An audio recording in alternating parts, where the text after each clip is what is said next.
Alors bonjour à tous et à toutes. Dans cette conférence intitulée 2020-2030 vers une usine plus durable, nous avons fait le choix de cet intitulé pour vous inciter à vous projeter dans des modèles d'affaires en disruption avec par rapport au modèle linéaire bien connu. Une projection qui est bien nécessaire au regard du contexte actuel pour garantir la pérennité et la durabilité de vos activités. Alors, tout voyage nécessite de s'informer, de se préparer, pour lever des freins et des peurs, en échangeant notamment avec des sachants et des personnes qui ont déjà fait le voyage ou qui sont en partance.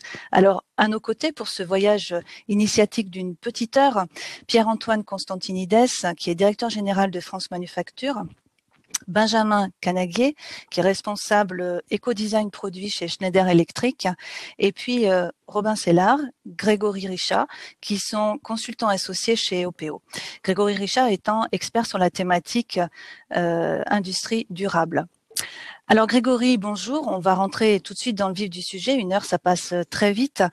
Quels sont les faisceaux d'indices qui nous alertent que nous sommes en train de vivre un changement de paradigme et qu'il est grand temps de prendre un nouveau chemin? Bonjour Florence, merci pour cette introduction.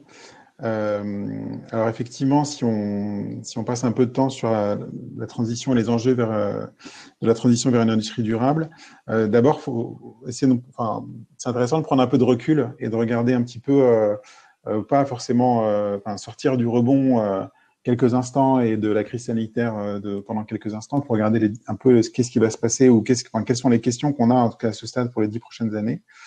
Et dans ce cadre-là, déjà, ce qui est intéressant, c'est de voir qu'on est finalement, quand on regarde dans des rétroviseurs depuis la crise 2008, l'industrie a vraiment changé de visage.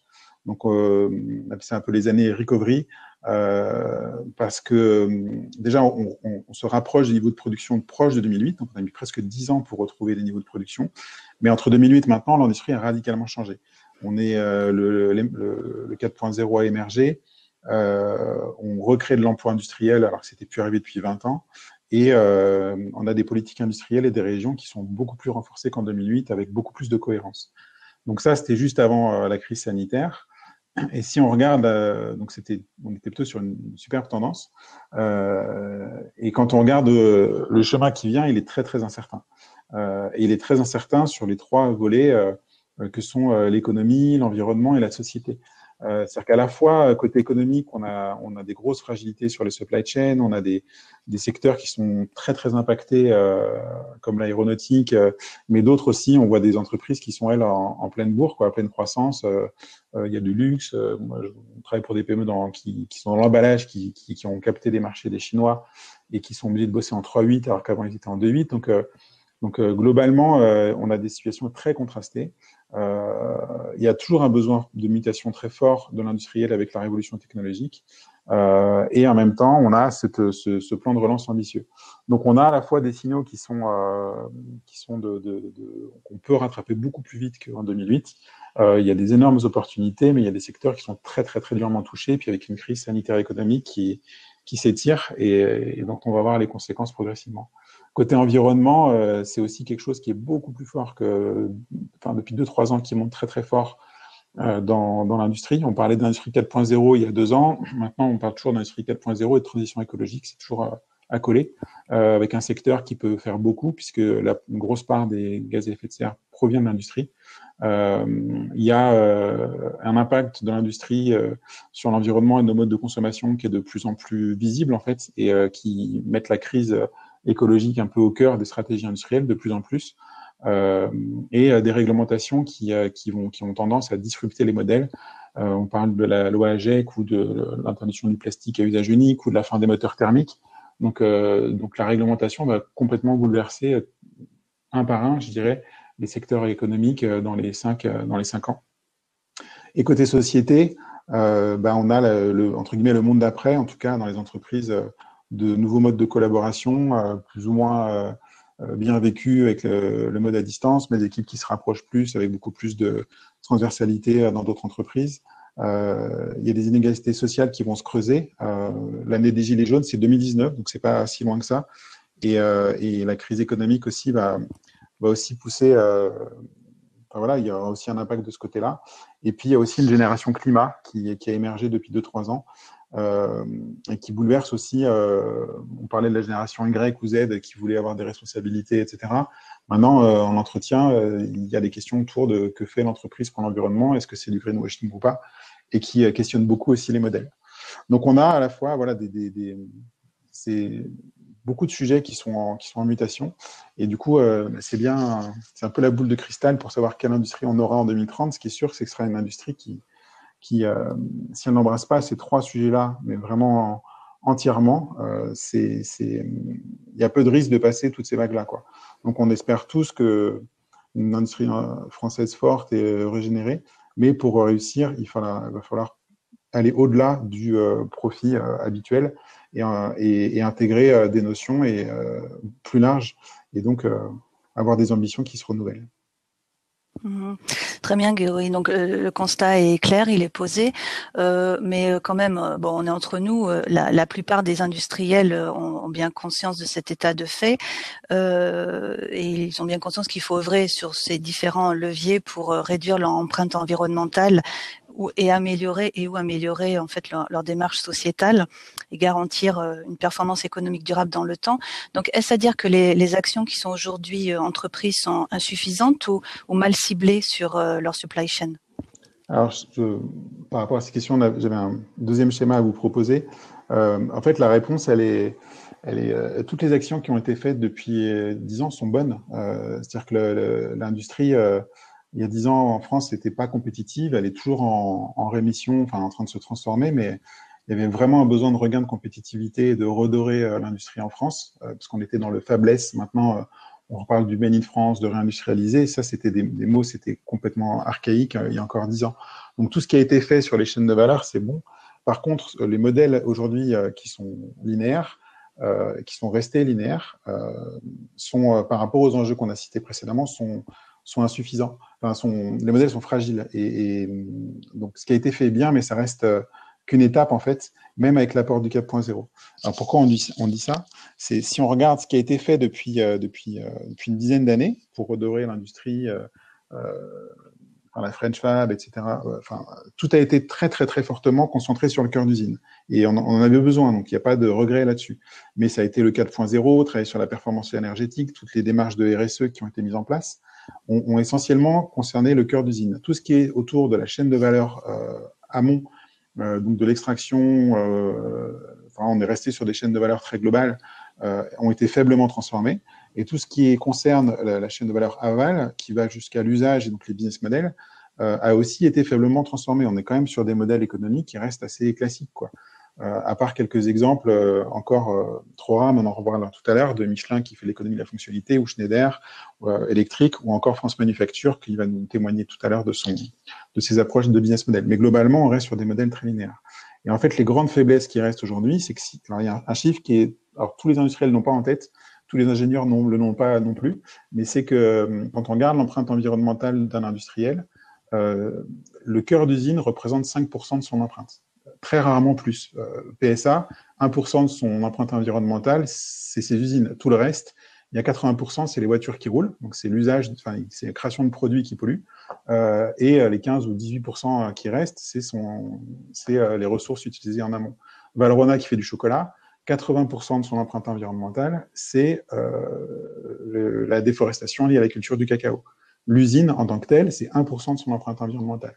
Ça veut dire que par rapport à la crise environnementale, si on met des panneaux solaires, si on trie ses déchets, si on fait tout ce qui est lié au flux du cœur d'usine, c'est très bien, mais c'est largement insuffisant. Donc, il y aura besoin de travailler sur des sujets plus complexes encore que le cœur d'usine, qui sont l'amont et l'aval. Une deuxième, avec un recyclage aujourd'hui, voilà, qui est en bas à droite, qui est très, très insuffisant. Et même si on optimise le recyclage, le modèle linéaire, il ne tiendra pas la route sur les 5 ou 10 prochaines années. Ensuite, en amont, il y a tout ce qu'on voit depuis 2 ans, c'est la vulnérabilité des supply chains qui est mise en exergue avec toute la crise sanitaire. Donc, le problème d'éclatement des supply chains, la non-traçabilité, donc on ne sait pas, sur des téléphones, il y a plein de matériaux, on ne sait pas dans quelles conditions, où est-ce qu'ils sont produits. Et ça va être de plus en plus critique dans la maîtrise des supply chains. Donc, on a une vraie fragilité en amont. Et en aval, sur les modèles économiques, on reste sur des modèles très classiques mais tout ce qui est lié à du service, à l'extension de durée de vie, de l'économie à fonctionnalité, du réemploi. Il y a tout un tas de business models aujourd'hui qui sont très peu explorés et on valorise très peu l'usage des produits aujourd'hui. Donc, il y a aussi d'énormes opportunités aujourd'hui pour faire différemment. Et si on ne le fait pas, il y a plein de startups industrielles qui commencent ou digitales qui rentrent dans l'industrie avec des modèles un peu en disruption et qui vont continuer à fragiliser des modèles très classiques. Ben, merci Grégory. Alors là, on a fait un bond énorme. Hein. On a très bien compris qu'il fallait continuer, mais peut-être moins se focaliser sur des actions cœur d'usine et se concentrer à déployer de manière renforcée et accélérée des actions amont et aval de la supply chain. Alors, vous avez participé, Grégory, à une étude sur l'industrie circulaire. Vous pouvez partager les premiers renseignements pour nous éclairer? Oui, alors tout à fait. Alors, juste pour réagir, effectivement, le cœur d'usine, il ne faut pas le lâcher, mais effectivement, il faut regarder l'ensemble de sa supply chain. Aujourd'hui, un industriel qui prend sa transformation à 5 ans en ne regardant que son cœur d'usine, il prend des risques. Voilà, il y a des risques qui ne sont pas du tout mesurés sur ce qui peut lui arriver dans les 5 prochaines années. Donc, il faut vraiment arriver à embrasser l'ensemble de la chaîne de valeur, de l'usage des produits, pour voir les opportunités jusqu'à la supply chain amont. Et effectivement, on a mené une enquête auquel a participé notamment Benjamin tout à l'heure, qui va intervenir pour Schneider, sur l'industrie circulaire, auprès de 18 industriels qui sont très avancés sur ce sujet-là, et avec une enquête aussi auprès d'industriels de 70 industriels qui ont répondu à une enquête autour de l'industrie circulaire. Et en fait, un des points, donc c'est une enquête qui paraîtra fin mars, tout début avril, et un des points qui était hyper intéressant, c'est de voir que les industriels de toute taille, que ce soit des startups, des PME ou des groupes, qui avancent dans la circularité. C'est-à-dire que la circularité, c'est comment on peut réemployer, comment on peut mieux utiliser l'ensemble du cycle de valeur d'un produit par des business models ou différentes actions pour pouvoir réduire en fait, réduire les gaspillages en termes de matière. Et aussi réduire son empreinte carbone. Et donc, ce qui est fait, c'est que les entreprises qui rentrent là-dedans, elles utilisent 6 business models. Et ça, c'est intéressant, c'est-à-dire que la circularité, c'est pas tant mieux trier ses déchets que de transformer sa chaîne de valeur en transformant ses modèles économiques. Et les 6 modèles économiques qu'on a, ils reposent sur déjà un premier grand principe, c'est comment allonger et accroître les cycles d'utilisation de la matière de la chaîne amont à la chaîne aval. C'est comme les gaspillages quand on est dans une usine. On se dit, tiens, on se déplace, c'est des gaspillages, donc c'est des opportunités. Et en fait, pour les produits, c'est pareil. Il y a des produits, les téléphones, ils restent la plupart du temps dans le tiroir, ils sont jetés alors qu'ils pourraient être encore utilisés. Du coup, il y a du gaspillage d'utilisation des produits. Et quand on regarde le gaspillage d'utilisation des produits à chaque étape, on peut en profiter pour générer de nouveaux business models. Et donc, il y a déjà un premier point, c'est de regarder dans les phases d'utilisation. Quand on utilise les produits, aujourd'hui, quand on est sur les produits low cost, c'est les produits avec l'obsolescence qu'on rachète plein de fois, etc. Et les business models qui sont très différenciants et qui sont développés par les entreprises françaises aujourd'hui, c'est autour de l'extension de la durée de vie et la vente d'un usage plutôt que d'un produit. Donc là, on a mis quelques exemples. Donc, on aura France Manufacture qui va témoigner juste tout à l'heure, mais on a Schneider Electric qui conçoit des produits qui durent 15 à 40 ans, par exemple. On a France Manufacture qui font des costumes haut de gamme mais qui sont réparables en France, alors que on achète un costume haut de gamme, il n'est pas fabriqué en France, on ne peut pas le réparer. Donc, du coup, il y a un avantage différenciant. Seb qui fait du petit électroménager qui est réparable pendant 10 ans. Quand on vend un usage, il y a l'exemple des pneus de Michelin, on vend du kilomètre parcouru. Il y a MFLS qui fait des scies, qui plutôt que de vendre des scies hyper haut de gamme qui étaient trop chères, que plus personne voulait acheter, ils ont vendu une performance. Donc, ils disent, nous, on vous loue la scie et on s'engage, nous, à la changer, etc. Parce qu'on a des cycles d'utilisation qui sont beaucoup plus importants. Du coup, c'est moins cher pour la scierie. Et pour MFLS, c'est intéressant parce qu'ils sont capables de développer tout un tas de services et une économie de la fonctionnalité qui permet de vendre des produits et de revenir hyper concurrent par rapport à des sites bas de gamme, quoi. Donc ça, c'est dans l'utilisation. Si on remonte, on est sur la matière première, il y a tout un travail sur la durabilité des ressources. Un exemple classique, c'est Veja, qui fabrique ses sneakers au Brésil, avec des matériaux biosourcés, en respectant de la permaculture, etc., avec du commerce équitable. Et au lieu d'avoir un gros budget marketing, mais ils ont un gros budget de production, ils ont quasiment pas de marketing, donc du coup, ils ont une structure de coûts et de PNL qui fonctionne. Et ils ont une marque qui fonctionne parce que c'est fondé sur un business model sur la durabilité des ressources. Valorona font de l'agroforesterie, par exemple, pour cultiver le cacao.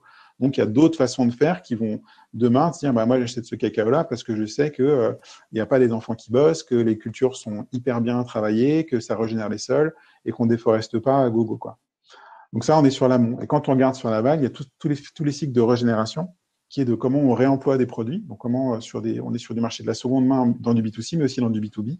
Où on vient Blackstar qui vend des pneus rechappés, CEV qui fait des transformateurs électriques, qui les répare et qui les remet sur le marché. Donc c'est pas eux qui produisent du neuf, mais ils réparent ceux qui sont neufs et puis ils les remettent sur le marché. Et donc ils sont moins chers. Il y a tout un tas d'entreprises qui font ça. Ils sont moins chers avec des durées de vie qui sont garanties et avec des performances qui sont parfois proches du neuf, quoi. Et en tout cas qui sont sur du haut de gamme qu'on répare. On est tout à fait au niveau d'un low cost neuf, quoi. Et donc on retrouve la compétitivité en plus sur l'emploi local, puisqu'on est souvent sur des cycles de réparation très locaux. Et le dernier, c'est réemployer des composants et des matières sur des pièces de rechange ou sur des matières. Donc là, un autre exemple de basket qui est Hector, produite à Romans-sur-Isère par l'entreprise Softine. Alors, c'est comme des Véjas, sauf que eux, ils prennent des bouteilles en plastique recyclé pour faire des tennis. Et les tennis, ensuite, c'est avec un fil tricoté qu'ils peuvent récupérer pour refaire des tennis. Donc, on est sur l'autre bout de la chaîne de valeur, mais on est sur la circularité pour créer des nouveaux business models. Donc ça, c'est un premier grand principe. Le deuxième principe, c'est même si on fait tout ça, on a quand même de la pollution, en gros, parce qu'on dépense de l'énergie, on a quand même des déchets. Donc on n'est jamais complètement circulaire. Et il y a des business models qui sont autour de l'optimisation de l'empreinte environnementale. Donc là, on est sur la clean tech, les économies d'énergie, la plateformisation de transport qui permet de réduire les coûts, mais aussi de réduire l'empreinte environnementale. Et donc, il y a tout un tas de business models qui permettent de faire ça. Et ce qui est intéressant, en fait, c'est que pour un même produit, c'est de composer l'ensemble des business models par une ou plusieurs entreprises différentes. Et quand on est sur un produit, type des chaussures, type des transformateurs électriques, et qu'on arrive à jouer par différents acteurs ou un seul l'ensemble des 6 business models, dans ce cas-là, on a un produit qui est durable sur toute la chaîne de valeur. Donc, du coup, ça ouvre tout un tas d'opportunités super intéressantes.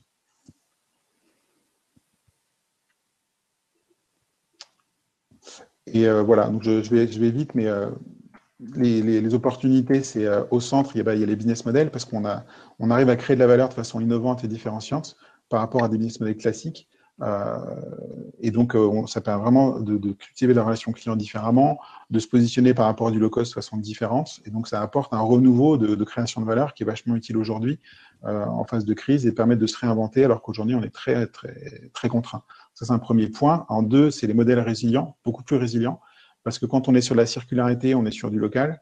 On arrive à décarboner les supply chains plus simplement. On est moins vulnérable à des approvisionnements parce qu'on dépend moins de ressources qui sont très volatiles en termes de prix ou peu accessibles.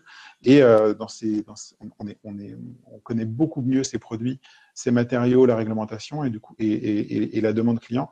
Donc, on arrive beaucoup mieux à anticiper les disruptions politiques et réglementaires. Et tout à droite, c'est les organisations qu'on a pu rencontrer. Elles sont en fait, c'est hyper engageant et positif parce qu'on sait qu'on est sur des produits qui en même temps que de faire du business, sont hyper intéressants à développer parce que il y a de l'innovation sur les modèles économiques, modèles industriels et la conception des produits. Et en même temps, on vient traiter des problèmes environnementaux.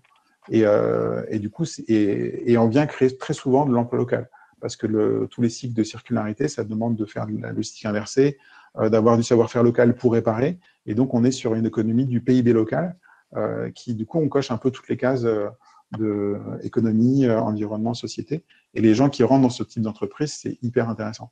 Et donc, on arrive à casser le truc d'être une entreprise qui est complètement décorrélée des enjeux environnementaux et sociétaux.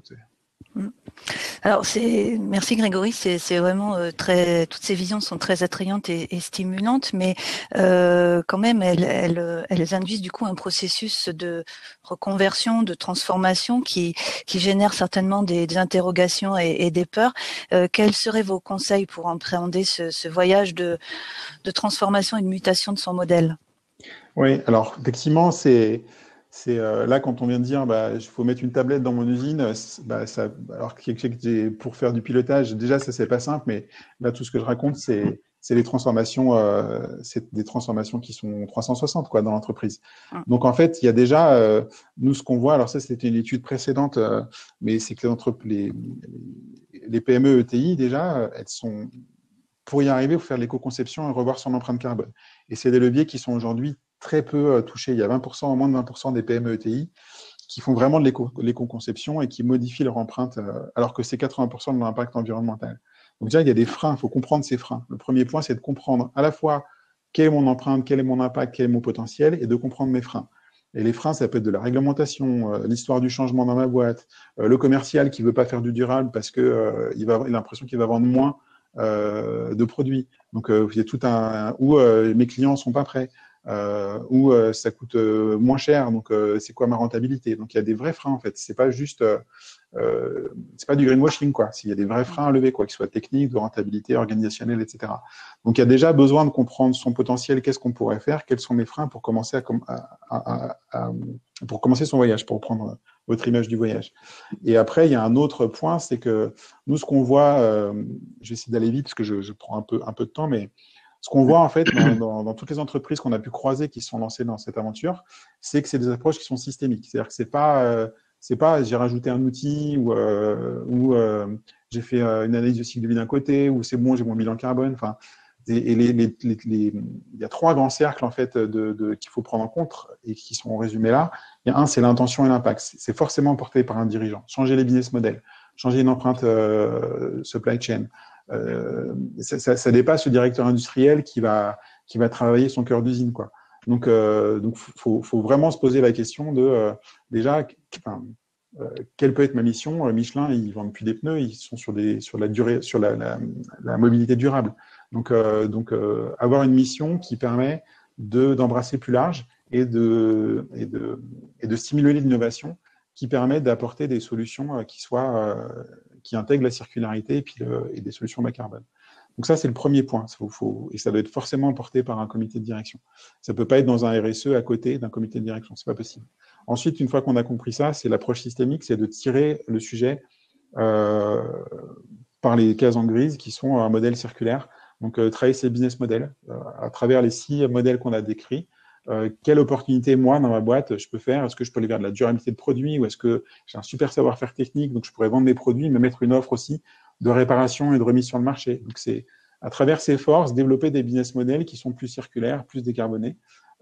Forcément, quand on fait un business model, on va adapter son modèle industriel. Si on veut réparer, il faut de la reverse logistique, il faut des savoir-faire techniques, il faut de la place dans l'atelier pour réparer. Donc, on va repenser son modèle industriel. Et si on a la chance de concevoir ces produits, il faut pouvoir concevoir réparable, durable, etc. Donc, il y a aussi la conception de produits qui est mise en jeu. Donc, en fait, on a des transformations très systémiques, mais on peut partir du business model, du modèle industriel ou de la conception de produits, mais en tout cas, il faut réussir à penser ça d'un seul tenant. Et après, on a des accélérateurs qui sont, est-ce que dans mon organisation, j'arrive à aller vite sur ces sujets-là, ou j'en ai pour 5 ans à convaincre tout le monde? Est-ce que j'ai des bons indicateurs pour piloter tout ça? Est-ce que c'est inscrit dans mes processus? Est-ce que, par exemple, dans mon développement produit, j'ai de l'éco-conception qui est inscrit dans mes jalons? Écosystème étendu, c'est avec quel partenaire j'arrive à faire ça? Parce que tout seul, on ne peut pas y arriver. C'est des sujets qui sont complexes, ils demandent de bosser avec des clients, avec des bons investisseurs, avec des régions, etc. Avec un territoire, avec des filières de formation. Donc c'est ouvrir la boîte, se connecter à différents écosystèmes. Et puis, travailler l'innovation technologique, ça peut être sur des procédés, ça peut être sur des matériaux, ça peut être sur du digital. Mais comment l'innovation en conception produit, sur mes modèles économiques, sur mes modèles industriels, peut me permettre de passer des caps que je ne peux pas passer sinon. Donc, c'est vraiment une fois qu'on a trouvé un sujet sur lequel expérimenter, c'est d'essayer d'avoir une approche systémique. Et après, et là, il n'y a pas de problème de partir de là où on est. Donc, il y a un peu ces étapes-là, mais à gauche, on est vraiment linéaire, c'est la flèche. À droite, on a créé un nouveau modèle et puis tous vos concurrents vous suivent. Un peu comme Tesla, tout le monde le suit sur l'électrique. On pourrait avoir une boîte qui fait un modèle circulaire et tout le monde suit quoi derrière. Donc déjà, tout le monde veut faire des baskets biosourcées, quoi, par exemple. Et entre tout ça, l'idée, c'est de voir assez grand pour faire une vraie transformation, mais par contre, de commencer petit. Donc, prendre 2 ou 3 clients et puis tester un business model avec eux sur de la réparation ou de l'économie de la fonctionnalité ou sur Valrhona, par exemple, qui teste un projet qui s'appelle Comeback. C'est plutôt que d'avoir des sachets pour livrer leur chocolat, c'est plutôt en B2B, ils ont des bacs. Et les bacs, ils les laissent, ils les récupèrent et ils font du coup de l'emballage circulaire. Et ça permet aussi d'avoir, c'est une forme de modèle économique pour eux de valoriser tout ce qu'ils font. Ils commencent avec 50, 100 clients. On pourrait commencer avec 5 clients tout au début. Et une fois que ça marche, on agrandit le cercle, en fait, jusqu'à temps d'avoir un modèle industriel qui est robuste et qu'on peut essaimer. Donc, c'est des approches un peu très proches de ce qu'on fait en startup. Mais comment, voilà, voir grand, commencer petit, par contre, il faut aller vite. Il vaut mieux en 3 mois un truc qui marche, mais sur un tout petit périmètre, que d'attendre 1 an, d'avoir une offre qui est pas développée avec un client et on ne sait pas trop ce que ça va donner, quoi. Donc, c'est vraiment de la méthode agile sur du développement de modèles industriels et de business model. Merci Grégory pour ce dire d'expert vraiment passionnant. Alors maintenant, on va partir à la rencontre de 2 industriels qui se sont lancés ou qui sont en train de se lancer. Monsieur Constantinides, vous êtes parmi nous. On va vous demander de monter sur le plateau, comme on dit. Voilà. Ça y est. Bonjour Monsieur Constantinides.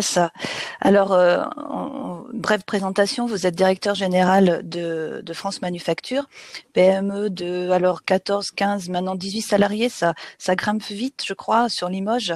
Jeune entreprise, donc créée au printemps 2020 suite à sa reprise par le groupe textile LCAP. Et une particularité de votre entreprise, c'est que vous êtes, si je ne me trompe pas, le dernier fabricant français de costumes sur mesure, prêt-à-porter pour hommes et aussi femmes. Donc, vous fabriquez des collections pour les grandes marques de luxe. Alors, votre savoir-faire est artisanal, mais il s'industrialise puisque dans votre atelier de production, vous intégrez des nouvelles technologies et vous êtes, vous, particulièrement sensible à l'empreinte environnementale de votre activité, pas par philanthropie, mais parce que vous avez bien conscience que c'est un axe à travailler pour sécuriser le développement durable de votre activité. Et justement, cette empreinte environnementale dans votre activité, elle est centrée essentiellement sur l'amont de votre supply chain, donc à savoir la ressource, le textile, les fibres, les accessoires. Alors, en l'occurrence, nous savons que vous vous questionnez et vous êtes questionné durant toute cette année compliquée 2020 et vous le faites encore. Vous êtes en quête, vous testez, vous développez des partenariats pour amorcer des nouveaux business models innovants. Première question, donc vous êtes en train de créer une nouvelle proposition de valeur avec le refreshing. Vous pouvez nous en dire un petit peu plus ? Oui, merci de m'accueillir avec vous. En fait, nous, par rapport à tous les intervenants que je vois autour de nous, on est des petits poussets, mais effectivement, notre savoir-faire est basé sur la confection de costumes et plus généralement de vêtements. C'est vrai que le vêtement s'élargit un petit peu avec les masques. Alors, est-ce qu'on est obligé de considérer que le masque fait partie de notre garde-robe, en tout cas pour le masque tissu? Mais en tout état de cause, on fait aussi d'autres produits, d'autres confections de produits tels que les masques, les blouses de coiffeurs, etc. Et pas que du costume, malheureusement, ce qu'on aimerait bien faire. Alors, dans le costume, il y a beaucoup de matières différentes dans la confection et dans la supply chain. Le costume traditionnel est souvent composé de laine et qui provient essentiellement d'Italie pour l'instant. Mais par exemple, la veste de costume que je porte aujourd'hui est en lin, sachant que le lin, enfin la France, on est le premier producteur de lin au monde. Et en fait, ce que l'on a constaté par rapport à la question que vous me posiez sur le refreshing, c'est que la crise nous force à nous interroger sur notre business model, mais pas nous seulement, mais également le consommateur qui, évidemment, est attiré, enfin réfléchit de plus en plus sur son empreinte carbone, sur ce qu'est l'économie circulaire, et puis autour de vous, enfin parmi vous en tout cas, c'est vrai que je vois pas tout le monde, mais je suis pas certain qu'il y ait beaucoup de personnes qui portent soit une veste de costume, soit une veste de tailleur, puisque on a tendance à moins sortir, moins travailler au bureau, et donc l'attitude vestimentaire elle est un petit peu différente. Ça veut dire qu'on cherche des pièces à porter qui correspondent plus à l'ère du temps, à notre aspiration intellectuelle aussi par rapport à cette empreinte carbone. Et c'est naturellement que nous, on s'est tourner vers ce qu'on a appelé le refreshing, enfin ce qu'on appelle le refreshing, c'est-à-dire la capacité qu'a un atelier de réparer une pièce, qu'elle soit pantalon, jupe ou veste, que vous auriez détériorée en vous asseyant, par exemple, dans le TGV, ça arrive assez souvent, où on se prend la poche dans la coudoir, on déchire la poche d'une veste d'une marque plutôt luxueuse allemande à 1 300 € le costume, et le costume est foutu parce que impossible de retrouver le même tissu à l'identique. Et donc nous, ce qu'on essaye de faire est de communiquer le plus possible à nos clients, et on sent que en tout cas les gens adhèrent à ça, c'est qu'on a la capacité de conserver du tissu, même si c'est un tissu d'il y a 5 ou 6 ans, et de réparer la pièce défectueuse en changeant la poche, le devant, le col, le cas échéant. Et donc ça, c'est quelque chose qui fait partie d'un changement dans notre attitude et puis dans notre organisation, on va dire semi-industrielle et effectivement plutôt artisanale. D'accord. Donc concrètement, ça fonctionne comment? Donc il y a un accès en ligne pour déposer une demande de prise en charge de refreshing d'un costume acheté chez France Manufacture il y a quelques années ou? Alors pas encore. Pour l'instant, nous on travaille en B2B. Hein. On a des clients qui sont des clients tailleurs. Qui eux savent que nous on est capable de le faire, donc on travaille avec eux, que ce soit alors des petits, des indépendants qui sont à Paris par exemple. Vous allez vous faire un costume sur mesure à Paris, vous pouvez très bien tomber sur une enseigne qui a 3, 4 ou 5 boutiques, ou un indépendant qui travaille avec nous. Ça veut dire que lui-même est en contact avec son client final qui va rapporter une veste en disant est-ce que vous pouvez faire un petit miracle parce que je l'aime bien, je suis bien dedans et je voudrais réparer la poche, le col ou l'intérieur ou même changer la doublure. On s'est inspiré un petit peu d'une marque qui est à Limoges, qui est Weston, hein, dans les chaussures, et qui font du refreshing d'une très belle manière. Et finalement, nous pouvons le faire pour un coût qui est évidemment sans commune mesure sur mesure. Et donc, pour l'instant, on passe par nos clients boutiques. D'accord. Donc, c'est aussi un moyen de conserver votre clientèle, de la fidéliser. Exactement, tout à fait. Alors, deuxième sujet sur lequel vous planchez, c'est le cas de le dire, vous êtes en train de développer des partenariats pour co-développer des nouveaux produits, de nouvelles gammes donc d'habillement, de costumes, qui seraient dans des fibres, soit des costumes du coup recyclables un petit peu à l'infini, ou dans des fibres recyclées. Donc là aussi, vous partez sur un modèle, vous vous intéressez vraiment à l'amont, à la ressource, pour développer un nouveau modèle. Oui, alors effectivement, là, on n'est plus dans le cycle industriel pur. On est en partenariat avec 2 marques, notamment.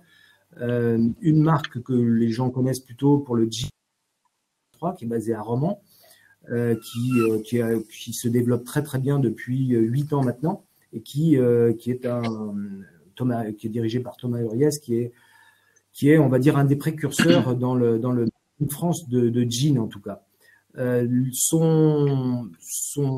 Sa volonté, avec la nôtre en tout cas, c'est de essayer de concevoir un costume qui soit recyclable à vie, à partir de bases de fils polyester, de filets de pêche, de tout ce qui est en fait recyclable en polyester.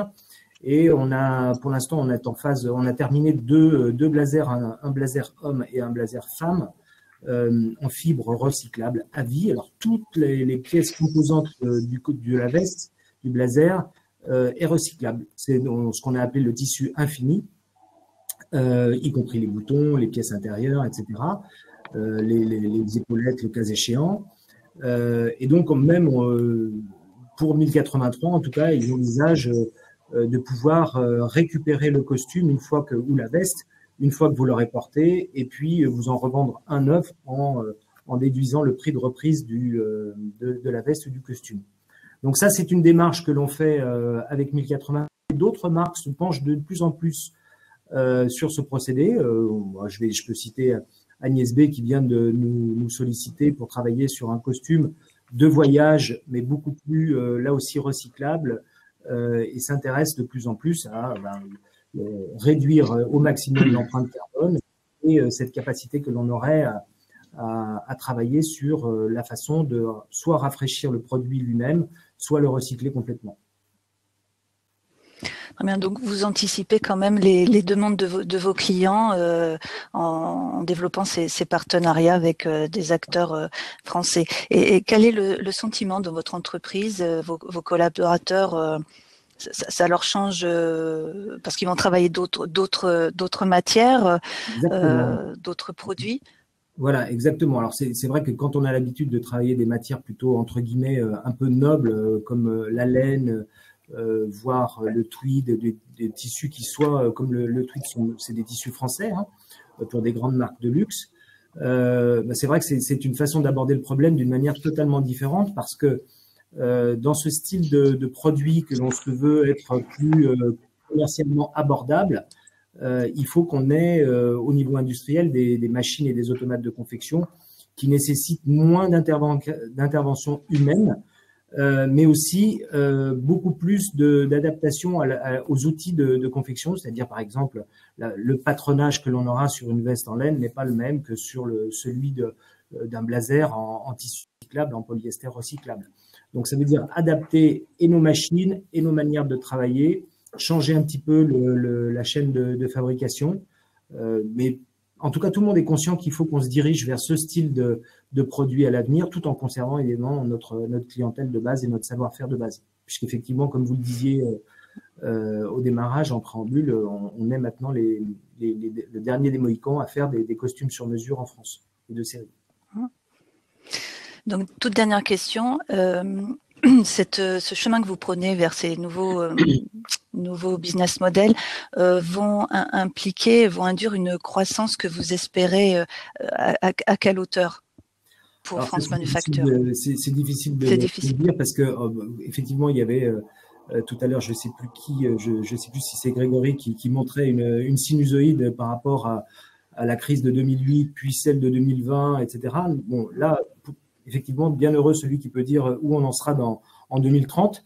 En tout cas, nous, c'est des orientations, même si c'est compliqué de savoir où on va exactement à l'avenir et quand est-ce que le marché pourra réagir et d'une manière suffisamment sensible à cette capacité qu'on a à garder ces vêtements plutôt que de les jeter et les acheter à 10 000 km de chez nous, les garder plus longtemps, les faire vivre, mais au moins savoir que un atelier ici avec Marie-Sandrine, Corinne, Gökhan est capable tous ces gens-là qui sont proches de chez vous sont capables de réparer les vêtements qui ont été faits en France très rapidement et puis s'inscrire dans un cycle beaucoup plus durable de vie du produit.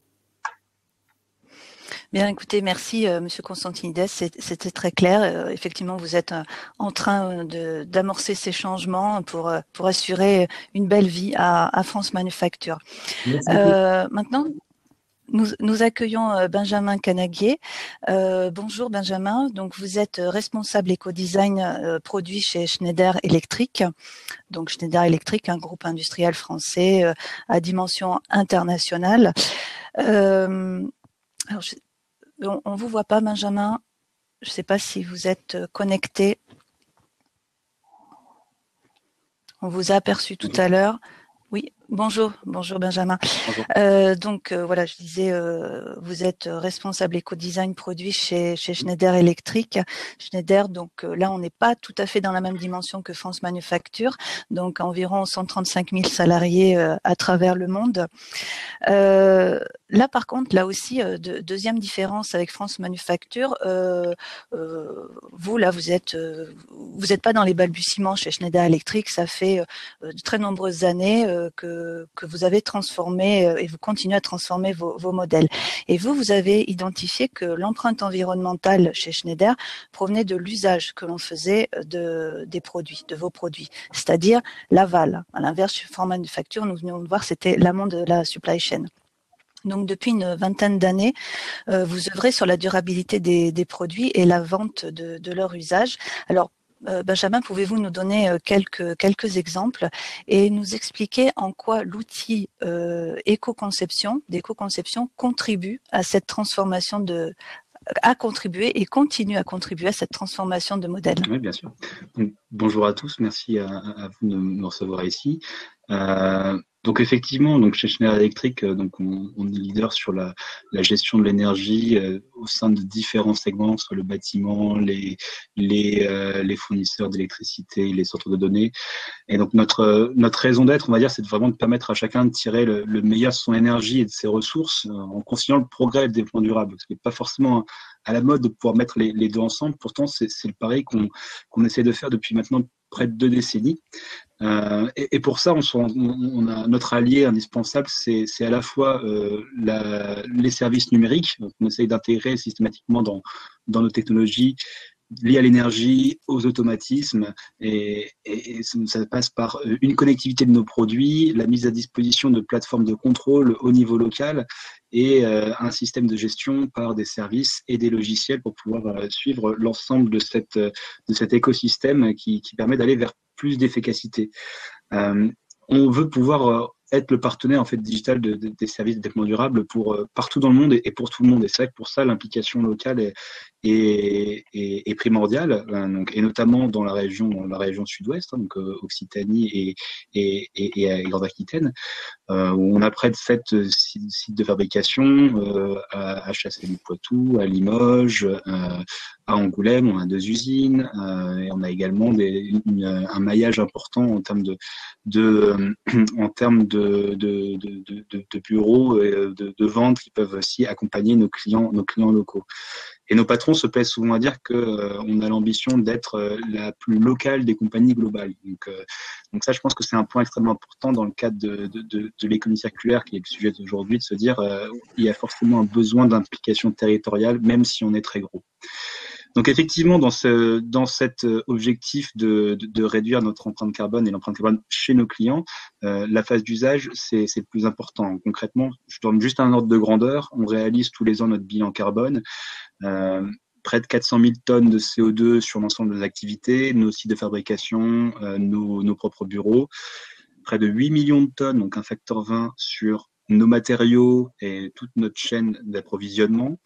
Et si on intègre à ça la phase aval, donc l'usage de nos produits et la fin de nos produits, on est à plus de 65 millions de tonnes, donc un facteur quasiment 10 par rapport à notre chaîne amont et un facteur près de 200 par rapport à nos activités. Donc le gros de l'impact en fait de Schneider, c'est l'usage de nos produits. Et ça, on a eu quelque part la chance déjà d'avoir un patron, Jean-Pascal Tricoire, qui est le meilleur VRP de l'environnement qu'on puisse avoir pour nous au sein de l'équipe corporate, et qui a poussé l'ensemble de la boîte à s'investir très rapidement sur la transition énergétique et sur le fait de pouvoir apporter de l'efficacité énergétique. Il y a 20 ans, c'était impensable de se dire que Schneider Electric allait vendre de l'efficacité énergétique. Pourtant, aujourd'hui, c'est comme ça qu'on se présente, c'est notre proposition de valeur.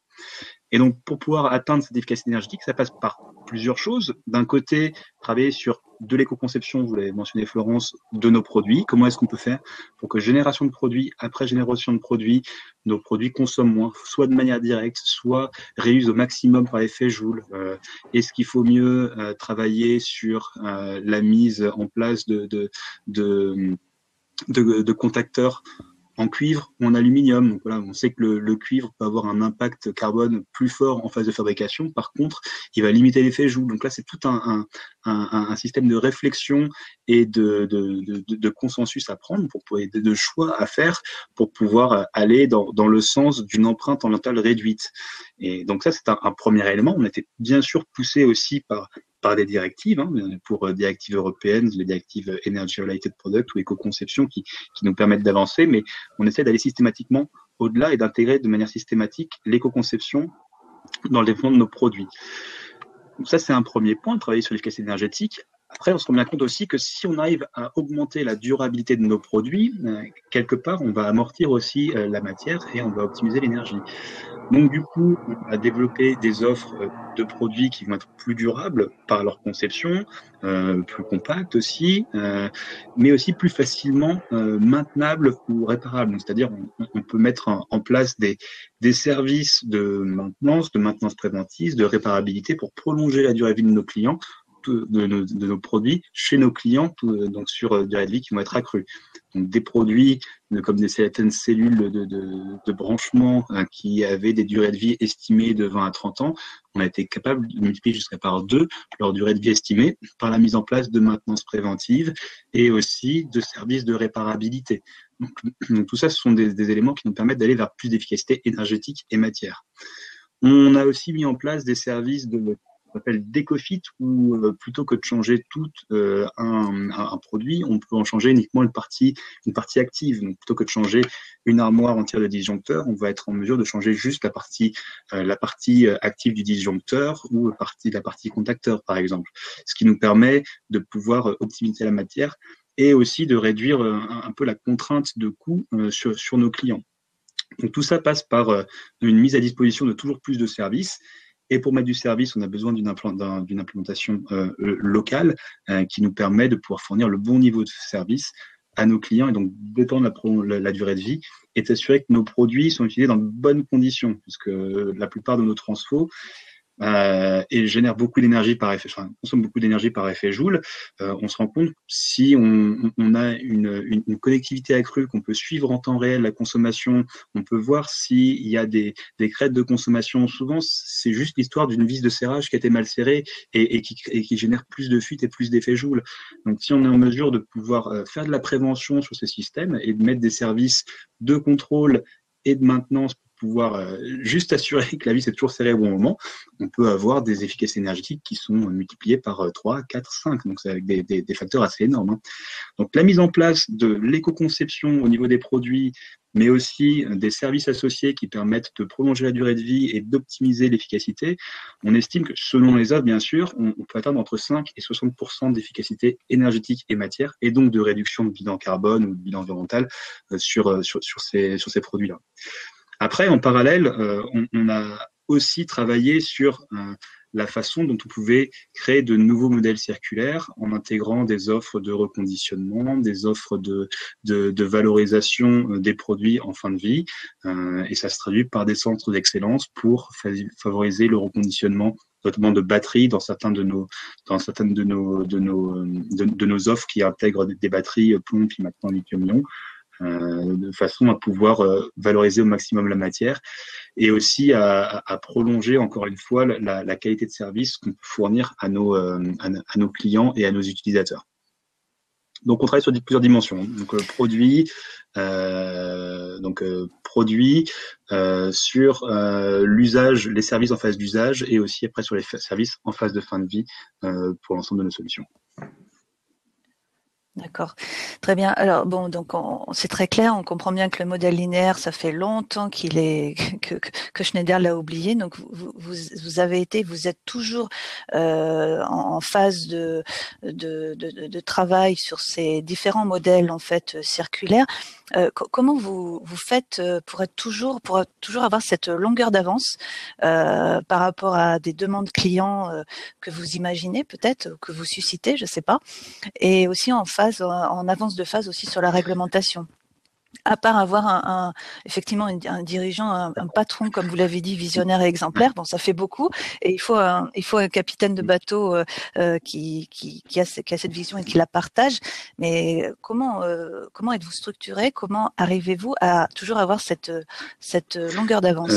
Alors déjà, je vous remercie de dire qu'on est complètement circulaire. Je pense que je préfère être modéré et être humble aussi. Je pense que on a fait un bon bout de chemin, on est sur la bonne voie et on a encore plein de choses et plein d'enjeux à faire.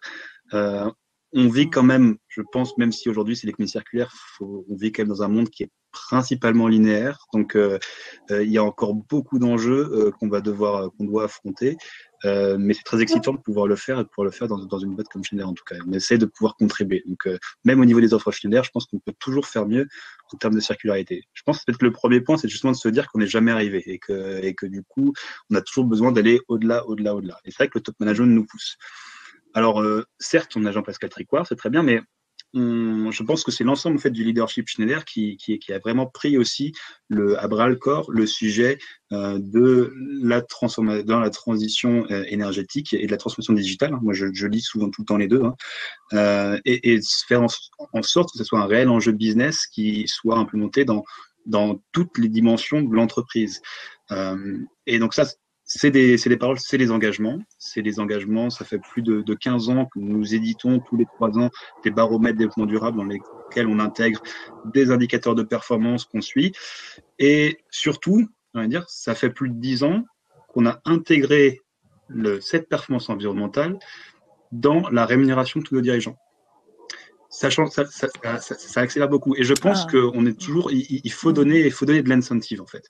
Et ça me semble indispensable de se dire, il y a les paroles, les actes, c'est quoi? C'est de se dire, notre rémunération. Donc, on parle de rémunération de plus de 60 000 collaborateurs. Hein, donc, rémunération sur toute la part variable. Hein.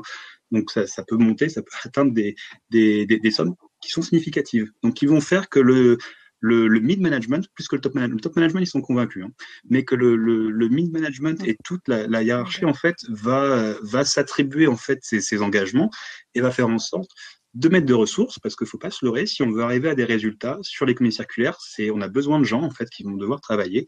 Et si on veut consolider et sanctuariser un peu de la ressource, il faut qu'il y ait un drive au niveau du mid-management. Donc, pouvoir avoir ce push du top et derrière mettre en place un système où on va indexer la performance environnementale sur la rémunération directement des gens, ça oblige quelque part à mettre une gouvernance qui va être vraiment robuste et qui va nous permettre d'arriver au niveau de performance qu'on a souhaité. Donc là, c'est un premier point. Donc le leadership, le management et le fait de pouvoir vraiment rémunérer en fait les gens sur cette performance. Mine de rien, ça a été un accélérateur énorme pour Schneider pour pouvoir intégrer cette performance. Ça, c'est un premier point. Ouais. Et du coup, je me permets une question. C'est attractif, comme on est, je veux dire, on vient frapper à votre porte, comme on est aussi dans une société en recherche de sens, de valeur, donc des talents spontanément viennent frapper à la porte de Schneider, sachant qu'il y a ce mode aussi de rémunération qui est assez challengeant. Fait pas toute la rémunération, et je pense que j'espère que les gens ne viennent pas chez Schneider juste parce qu'il y a une rémunération indexée sur la performance. Je pense que c'est plus une bonne surprise qu'on peut découvrir quand on rejoint Schneider.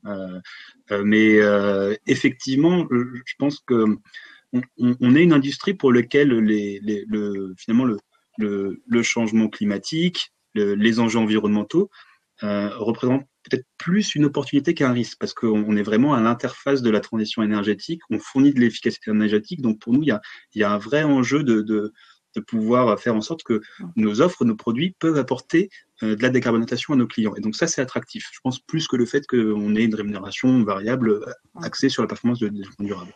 Après, certes, nos engagements, on sait bien qu'aujourd'hui, si on veut attirer les plus jeunes, de toute façon, c'est même plus la peine, d'essayer de se cacher. Il faut avoir une raison d'être, il faut avoir une mission, et il faut avoir des actions qui vont être à la hauteur de nos ambitions, pas que des mots. Et donc c'est ce qu'on essaye de faire. Donc ça, c'est extrêmement important.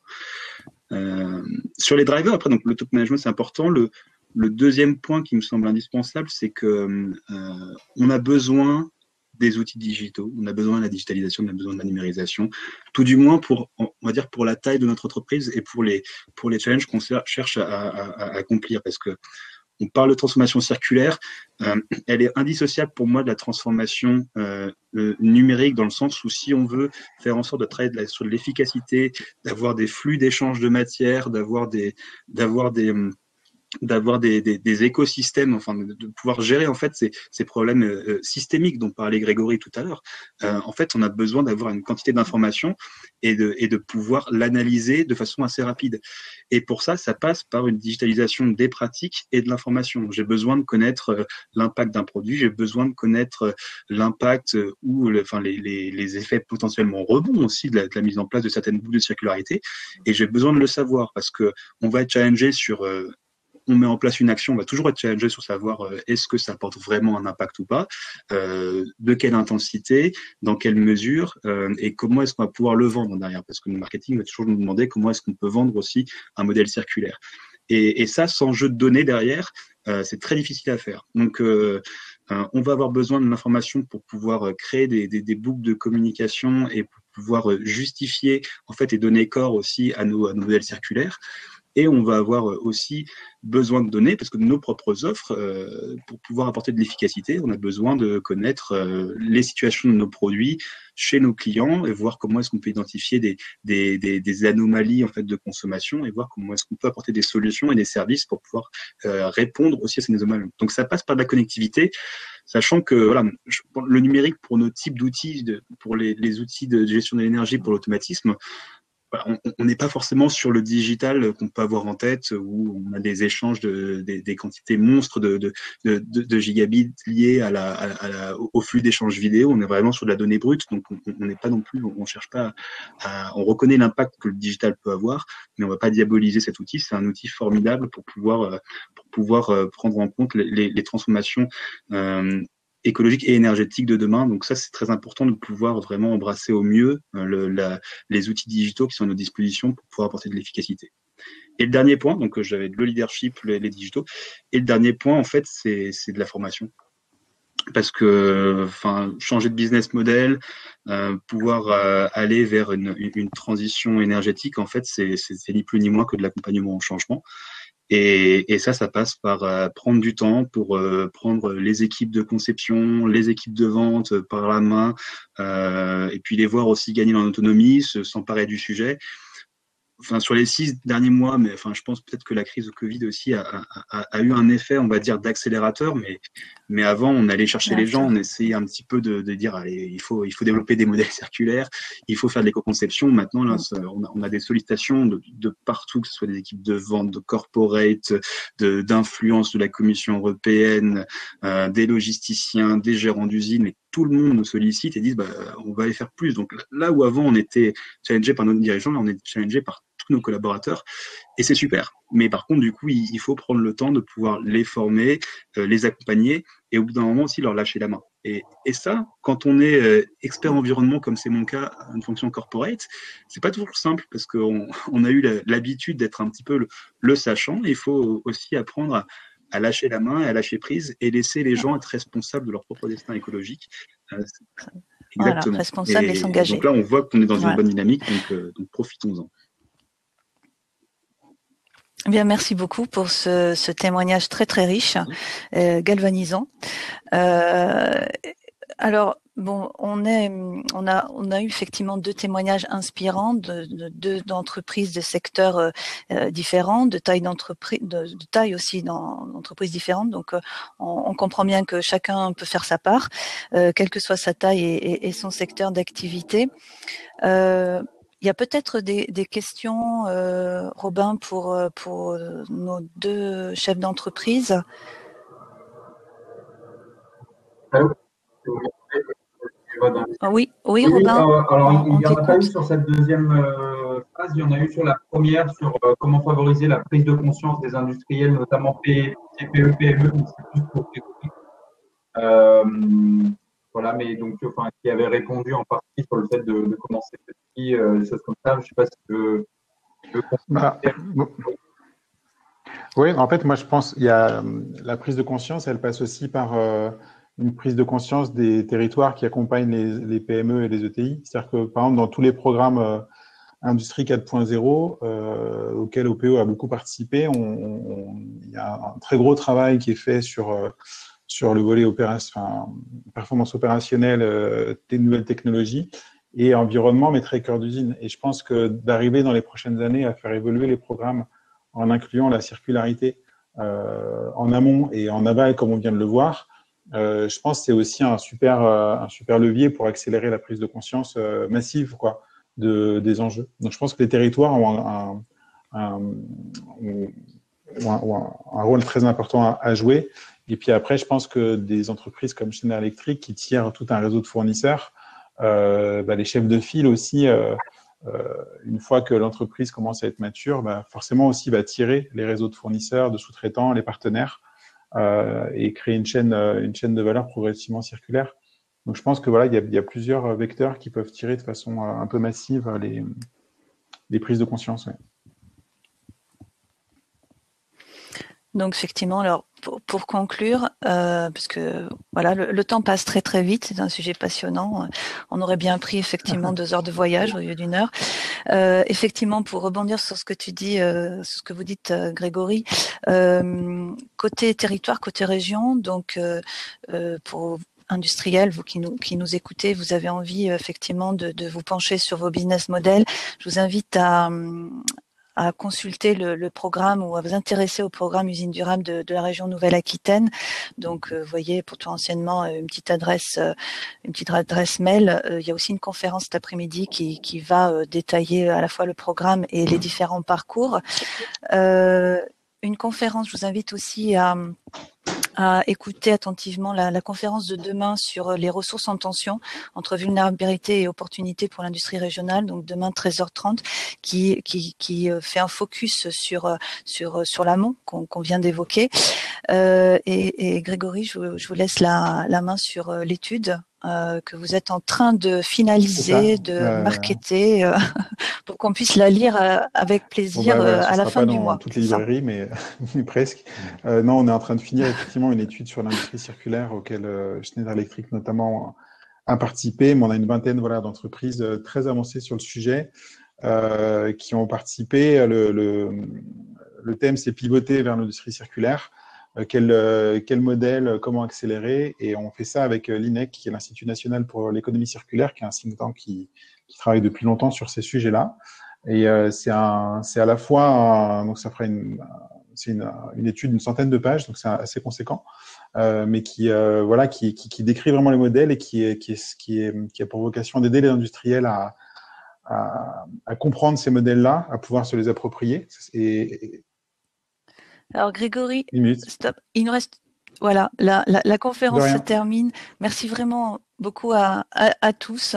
Merci Grégory pour le dire d'expert. Merci à Monsieur Constantinides, à Monsieur Canaguier.